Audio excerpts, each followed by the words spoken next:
A few hours from now, you'll be in the middle of a battlefield screaming, to the left, your left, at 300 soldiers who apparently never learned laterality, while a 15-meter giant uses a tree as a toothpick, and Ares, the god of war, your supposed ally, tries to resolve the situation by headbutting the monster's ankle. I personally would have handed in my resignation by now. But hold on, let's go back to the beginning. You open your eyes, but there's a problem. You are Athena, goddess of wisdom and strategy, and today is not going to be a day for answering questions about vegetables. Today is worse. Today, Zeus summoned you for a military mission. You're still adjusting the aegis when the messenger arrives. Hermes, of course, out of breath, dramatic. Athena, maximum emergency, code red. The giants have broken through the barrier in the valley of Pallene. You sigh. How many? Hermes makes a theatrical pause. 7. 7 giants. You've defeated entire armies with diagrams and a solid contingency plan. 7 is a Tuesday. But then Hermes continues. Zeus has assigned Ares as your field partner. And just like that, your day just went from Tuesday to catastrophe. Ares, the god of war who thinks strategy is a disease. The guy who once tried to storm a fortress through the front doors while shouting his own name.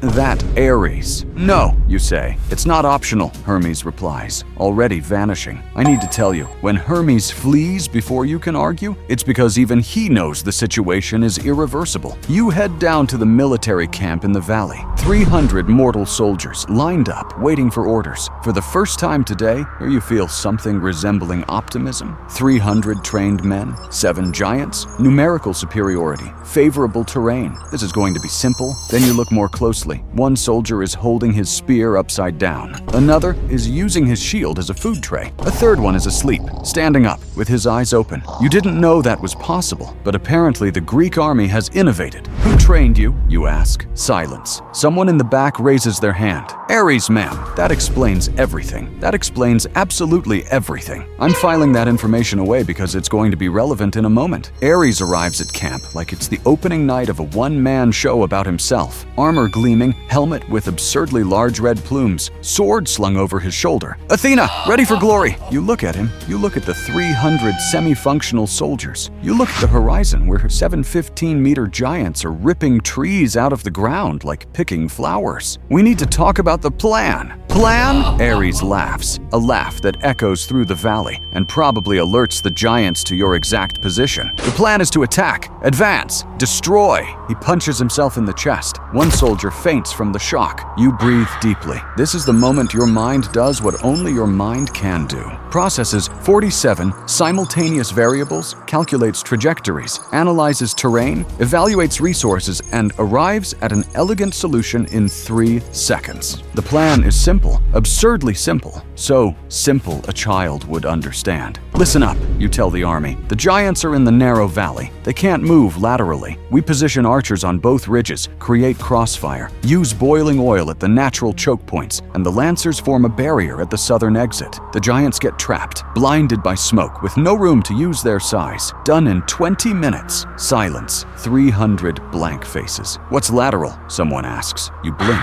Once, twice, 3 times. I'm counting the blinks because each one represents a stage of grief. Lateral, it means to the side, more silence. Left and right. A murmur of partial understanding ripples through the ranks. Partial, because at least 40 of them still look confused. Okay, forget lateral. Do you know what left and right are? A soldier raises his hand confidently. Left is where the sun rises. It's not. It's definitely not. You are commanding an army that doesn't know where the sun rises. I need to stop here. This woman was born from Zeus's head, literally the personification of intelligence, and she's explaining cardinal directions to grown men. If it were me, I'd already be living as a hermit in a cave. Ares, who hasn't heard a single word of the plan, is already charging down the hill, screaming toward the first giant. Alone, no support, no strategy, just pure divine testosterone and a concerning amount of enthusiasm. You watch him sprint across the field like a muscular projectile. Ares reaches the giant. The giant looks down. Ares shouts something about honor and blood. The giant picks Ares up with one hand, examines him for 2 seconds like someone who found an interesting insect, and tosses him over. The pumpmudden. Ares disappears over the horizon, making a sound that gradually fades. A soldier next to you murmurs, "Wow, you don't disagree. Good. With Ares temporarily in orbit, you can get to work. time for plan B, even simpler than A, since apparently simplicity is relative. Archers, climb those rocks, aim at the giants. When I say now, fire. All of you, at the same time, at the giants, which are the enormous things over there. The archers climb, you position, check angles, everything perfect. Now! Half of them fire. At the giants? No. In the general direction of the giants, which includes rocks, trees, clouds, and a bird that had absolutely nothing to do with the situation, 3 arrows hit a giant. He looks down, pulls them out like removing lint from a shirt, and seems mildly offended. I know you're thinking, there's no way it gets worse. It gets worse. And if you want to keep following this kind of mythological disaster, the least you can do is subscribe. It's free, and honestly, the entertainment I provide is worth at least that much. You change tactics. If arrows don't work, boiling oil will. Send word to prepare the cauldrons. Simple. Heat oil. Pour it on the giants when they pass through the choke point. 1 step, 2 movements. Impossible to get wrong. Impossible is a dangerous word around this army. We don't have oil, says the supply officer. What do you mean there's no oil? I ordered oil yesterday. The officer consults a scroll. Lord Ares changed the order to wine. 300 barrels of wine. You stare at the scroll. It's right there. Signed by Ares, with a drawing of a sword next to his signature because apparently he signs official documents with illustrations. Right. No oil. You have wine. 300 barrels of wine. The giants are closing in. Your army doesn't know which way is left. Ares is somewhere beyond that mountain, and you've just had the worst brilliant idea of your immortal career. Open the barrels, all of them. Pour them into the valley choke point. The officer stares at you. We're going to offer wine to the giants? No, you fool. You're going to soak the terrain, but you don't say that because you're conserving energy. Do it, now. 300 barrels drench the stone floor of the choke point. It becomes a purple, slippery pool. The giants enter. The first one takes 3 steps and, like a 15-meter building with balance problems, slips, falls, and takes the second one down with it. Dominoes. Giants toppling over each other in a valley soaked with wine. The noise is apocalyptic. The ground shakes. The soldiers celebrate as if they had planned the whole thing.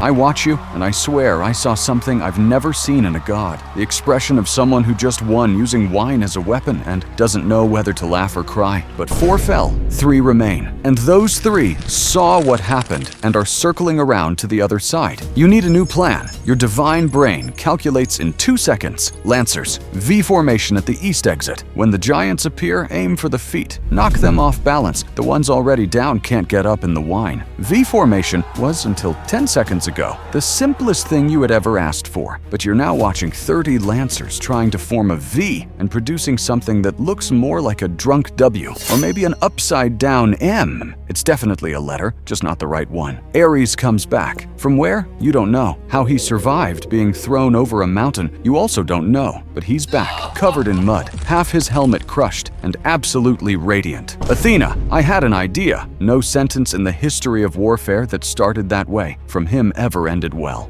I'm going to grab that giant rock and throw it at the giants. The rock he's pointing at weighs approximately 12 tons. Ares is strong, but 12 tons is 12 tons. Ares, that rock. Too late. He's already hugging the rock, face turning red, veins bulging. The rock moves exactly 0 centimeters. He pulls, pushes, tries from above, from below, kicks the rock, curses the rock. The rock remains being a rock. While Ares battles basic geology, you solve the problem of the 3 remaining giants, alone. As always, you use a divine illusion to create the image of a phantom army at the giant's rear. They turn around, confused, disoriented. They enter the wine-soaked choke point, trying to flee the soldiers who don't exist. They slip, they fall.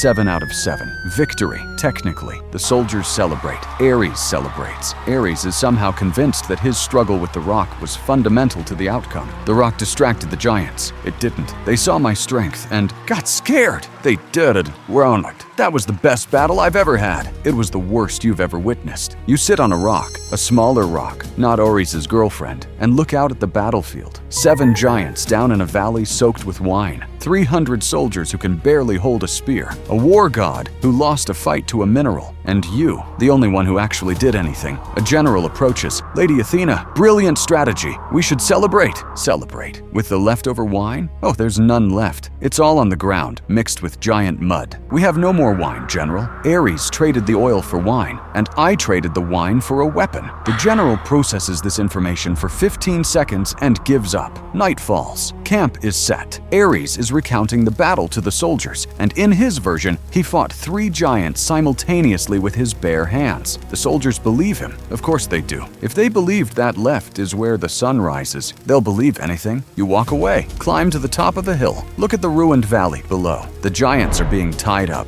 It took 2 hours because no one knew how to tie a knot. You taught them, just as you taught cardinal directions, basic tactics, and the revolutionary concept that wine on the ground makes things slippery. That's it. Goddess of wisdom and strategy, born from Zeus's head with all the knowledge of the cosmos. And your greatest challenge today wasn't 7 15-meter giants. It was 300 humans who don't know the difference between left and right, and a war god who lost a fight to a rock. Down below, Ares raises an imaginary cup because there's no more wine and shouts, "To victory!" The soldiers echo it. You almost smile. Almost. I'd love to tell you what's going through Ares' head right now. His version of this battle is a work of fiction so creative it deserves an award. But that's a story for the channel members. And trust me, it's worth every second, because tomorrow there will be another battle, and tomorrow those same soldiers will have forgotten everything they learned today. And Ares will have another plan that consists entirely of the word attack in capital letters. You head back to camp, lie down, close your eyes. Tomorrow it starts all over again. I close by watching you sleep and thinking the greatest irony of being the goddess of strategy isn't creating brilliant plans. It's creating plans so simple they should be idiot-proof, and discovering every single day that the universe always produces better idiots, including divine ones. And tomorrow you won't be here. Tomorrow it's another war. God's turn to tell his version of this story. Spoiler, in his version, the rock lost.